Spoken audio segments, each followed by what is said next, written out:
Hey, welcome back. It's Money Monday on Liquid Lunch. I'm John Tobacco. We're at the Newsmax headquarters here in New York City. And joining me back again on set is Frank Morano. And we have so much to talk about on this Money Monday, but joining us today by Skype to talk about some of the geopolitical ramifications of what's happening in our world. Lieutenant Colonel Daniel Davis joins us. He's retired from the U.S. Army, and he's a senior fellow at Defense Priorities. And Lieutenant Colonel Davis, thank you so much for joining us again on Liquid Lunch. Apparently there was going to be some secret meeting, and then Trump called it off, and then he told everybody I called off the secret meeting. Should we be having talks with the Taliban at all?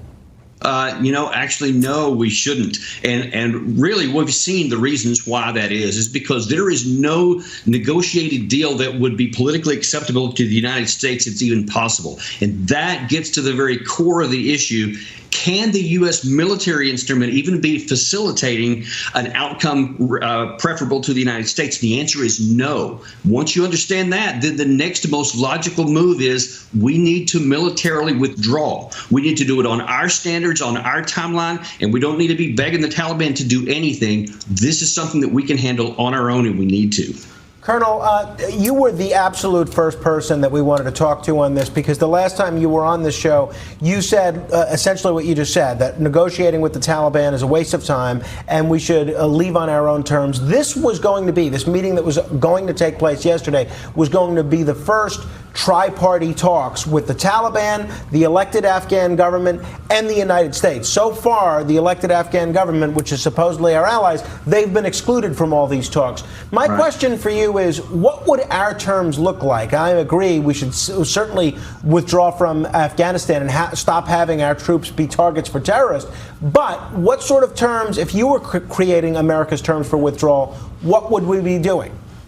Yeah, what we would do is we would say, we'll give you, the Afghan government, we'll give you 12 months at current levels to get your house in order and to do everything that you need to do to prepare for the day that 6 months or 12 months from then, we would begin a complete and total military withdrawal. Now, that doesn't say that we would leave the country or abandon it. We would still stay diplomatically, economically, and offer other assistance. But the military component would be completely gone. That would provide the motivation that so far has been absent in 18 consecutive years, which is that now then the Afghan government and the Taliban are forced to make some kind of negotiated settlement to come out with some kind of agreement that they can all live with. Until you get the people on the ground who have to live with the outcome to decide the outcome, it will continue into perpetuity.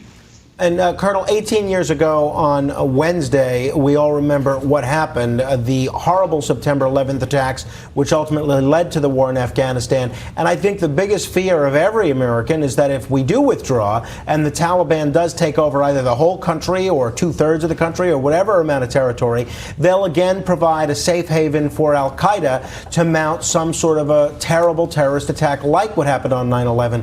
If we go with the Davis plan of withdrawing on our own terms, what's to stop the Taliban from doing that?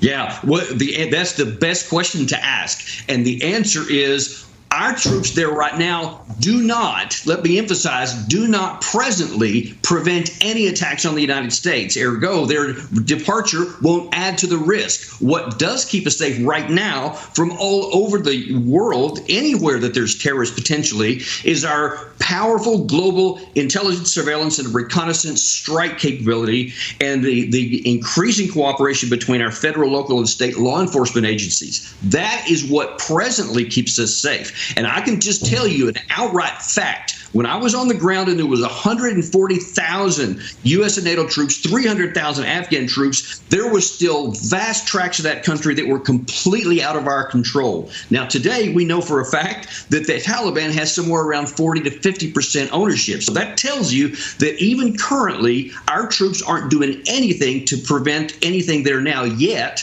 We don't have these terrorist attacks every week because we protect ourselves in other ways. That won't change when we withdraw. Colonel Davis, we had Sean Parnell's a Purple Heart recipient, 2 Bronze Stars. We had him on the show last week, And he was talking about how people don't even understand that there's actually two Talibans. There's the Afghan Taliban and the Pakistan Taliban. And his kind of thought process was, even if we were meeting with the Afghan Taliban, they're the wrong ones, and we need to take action against these Pakistani Taliban.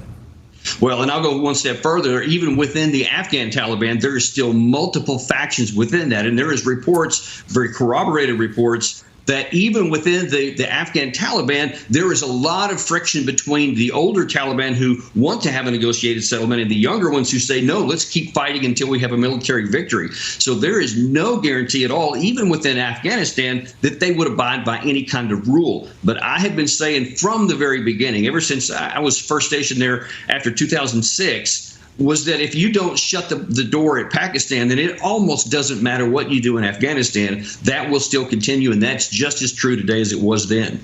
From a military standpoint, it seems like both us and the old Soviet Union have had absolutely a difficult time, to say the least, in making victory stand in Afghanistan.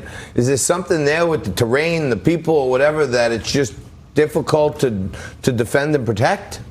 Yes, absolutely. And it was actually the British twice in the 19th century before the Soviets that had the exact same outcome. And the problem is, this is not like World War II. This is not even like Vietnam or Korea, where you had enemy armies. This is something, they could be farmers in the daytime, Taliban at night, farmers back when the sun comes out the next morning. And unless you're willing to just go and wipe out the population and be worse than the Nazis, then we cannot militarily defeat something like that. That's why I've been saying that the only thing that makes any sense, that's rational and logical, is to withdraw militarily and provide the motivation that they have, that they need to come up to a negotiated settlement. That's the only way this works.